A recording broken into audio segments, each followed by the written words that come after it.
আসসালামু আলাইকুম।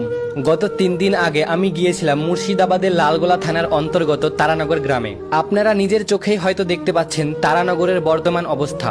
নিজের চোখের সামনে পদ্মার বুকে তলিয়ে যাচ্ছে এক একটি বাড়ি। পদ্মার বুক চিরে যখন চোখের সামনে একের পর এক ঘর ভেঙে নদীতে তলিয়ে যাচ্ছিল, তখন মনে হচ্ছিল যেন মানুষের স্বপ্নগুলোও ভেসে যাচ্ছে সেই জলে। গ্রামের মানুষের চোখে ছিল অসহায়ের দৃষ্টি, বুক ভরা হাহাকার, আর যেন নিঃশব্দে সাহায্যের আবেদন জানাচ্ছিল। কিন্তু প্রশ্ন হলো, গত 6-7 মাস ধরে নদী ভাঙন চলছে, কিন্তু এখনো ভাঙন ঠেকাতে বড় কোনো কার্যকর উদ্যোগ দেখা যায়নি। এমনকি সেই ভাঙনের দৃশ্য যদি ভিডিও করা হচ্ছে, তাহলে স্থানীয় পুলিশ মোবাইল কেড়ে নিচ্ছে। তারা চাইছে না এই দৃশ্য মানুষ দেখুক।